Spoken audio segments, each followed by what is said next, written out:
Kepo. Lagi pula dengan keluar masuk rumah, orang membiasakan diri bermalas-malas dan bukan hanya bermalas-malas saja tetapi juga meleter dan mencampuri soal orang lain dan mengatakan hal-hal yang tidak pantas. 1 Timotius 5 ayat 13. Kepo adalah kata dalam bahasa gaul. Ada yang bilang kependekan knowing every particular object. Ada juga yang bilang berasal dari bahasa Hokkien kepo yang artinya ingin tahu urusan orang. Jadi kalau ada orang yang tidak bisa diam tapi berusaha bertanya dan menyelidiki masalah orang lain atau mau ikut campur urusan orang lain, maka temannya yang tidak suka akan bilang, "Kamu kepo amat sih." Sebenarnya tidak semua orang suka mencampuri atau ingin tahu urusan orang lain. Orang seperti ini sering berkata, "Emangnya gua pikirin." Demikian juga tidak semua orang ingin masalahnya diketahui orang lain.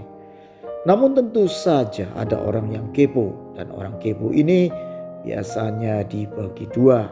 Yang pertama, kepo negatif, kelihatan tulus, ingin tahu masalah temannya, namun sebenarnya keingintahuannya adalah wartawan paparazzi.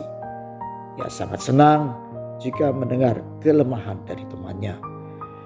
Dan sesuai dengan sifat ingin tahunya yang negatif, maksudnya bukanlah menolong masalah temannya. Ia hanya suka menceritakan masalah temannya ini kepada orang lain. Mengapa ia begitu suka menceritakan masalah orang lain? Karena ia merasa lebih nyaman kalau melihat keadaan orang lain yang buruk. Ia seorang yang senang melihat orang lain susah.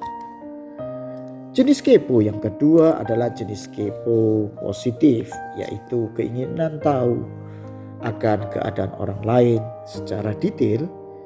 Ini diperlukan untuk menolong menyelesaikan masalah orang tersebut, tapi tidak untuk diumumkan pada orang lain.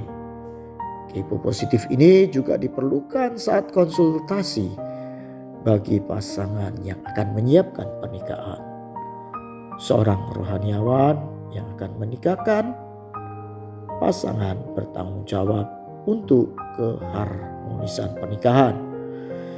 Itu sebabnya ia perlu mengerti latar belakang pasangan yang akan menikah. Dengan demikian ia bisa memberi nasihat untuk menyikapi perbedaan latar belakang kedua pasangan. Ini untuk menghindari perceraian yang disebabkan latar belakang yang berbeda atau karena perbedaan kebiasaan yang tidak nampak saat pacaran. Pasangan yang berpacaran serius seharusnya juga saling kepo terhadap pasangan.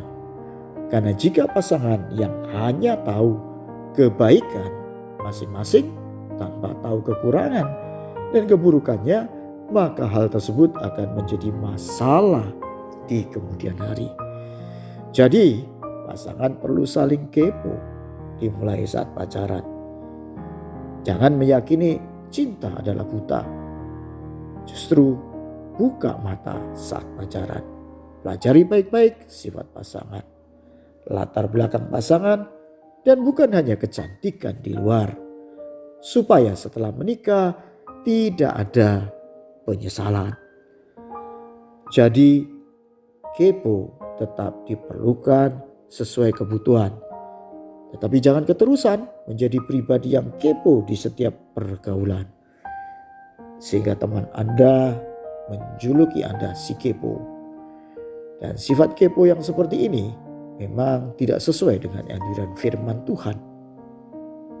Anda setuju? Pastikan Anda tidak kepo, yaitu selalu ingin tahu dan mencampuri urusan orang lain tanpa ketulusan untuk menolong persoalan orang lain.